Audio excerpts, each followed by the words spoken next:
18 வயசுக்குள்ளே இந்த படத்தை பார்க்காதீங்க. இந்த படத்துல ஒரு சில காட்சிகள் வந்து ஆளுங்களை மன உளைச்சல் ஆக்குற மாதிரி காட்சிகள் இருக்குது. அதனால இந்த மாதிரி காட்சிகளை பார்க்க முடியும்னு நினைக்கிறவங்க தயவு செய்து இந்த படத்தை பார்க்காதீங்க. எனக்கு இந்த படத்தை ரெக்கமெண்ட் பண்ணது இந்த கொமெண்ட்ல உள்ளவங்க தான். இப்ப வாங்க இந்த படத்தோட ரிவ்யூ பார்த்துருவோம். இந்த படம் பேர் மேகன் இஸ் மிஸ்ஸிங். இந்த படத்தோட ஆன்லைன் ஸ்டோரி என்னன்னு பாத்துக்கிட்டீங்கன்னா, மேகன் எமி 2 தோழிங்க. இவங்க ஃப்ரெண்ட்ஷிப் பாத்தீங்கன்னா இப்படி நல்லா போயிட்டு இருக்குது. ஒரு நாள் என்ன ஆயிருது, மேகனுக்கு இன்னொரு பெண் தோழி மூலியமா ஒரு பையனோட கான்டாக்ட் நம்பர் கிடைக்குது. அந்த பையன் வந்து நம்ம மேகனை வந்து எங்கேயோ பார்த்துருக்கிறான். அதனால வந்து பிடிச்சி போய் அந்த மேகனை பற்றி வந்து அந்த பொண்ணுகிட்ட பேசியிருக்கிறான். இப்போ அந்த பொண்ணு என்ன சொல்லுது, இந்த பையனுக்கு மேலே இன்ட்ரெஸ்ட் இருக்குது, உனக்கும் இப்போ இன்ட்ரெஸ்ட் இருக்குது, இந்த பையன்கிட்ட பேசு அப்படின்னு சொல்லிட்டு அந்த கான்டாக்ட் நம்பர் கொடுக்குது.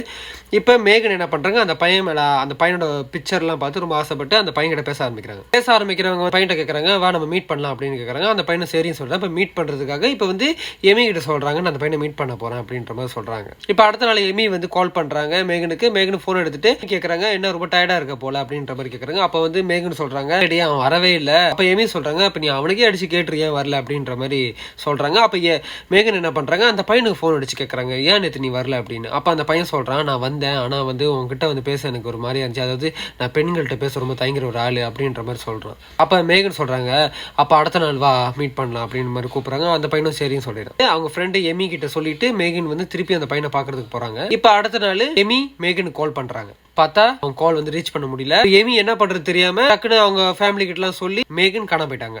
இப்ப எமிக்கு வந்து பாத்துக்கிட்டீங்கன்னா அவங்க புது பாய் ஃப்ரெண்ட் இருக்காங்க பாருங்க, அவன் மேலதான் ஒரு சந்தேகம். இப்ப அவங்கிட்ட வந்து போயிட்டு கேக்குறாங்க, அவ ஒன்னதான் பாக்க வரேன்னா இப்ப அவ காணும் என்னாச்சு அப்படின்னு. அப்ப அவன் சொல்றான், அவனை என் கிட்ட மட்டும் தான் பேசுவான் நீ நினைக்கிறியா, இந்த மாதிரி நிறைய பையன்கிட்ட பேச வாய்ப்பு இருக்கு, வேற எவனாவது ஏதாவது பண்ணிருப்பான் அப்படின்ற மாதிரி சொல்றேன். நம்ம எமிக்கு கோவம் வந்துருது. இப்ப அந்த ஊர்ல வந்து நிறைய பெண்கள் இந்த மாதிரி காணாம போயிருக்காங்க.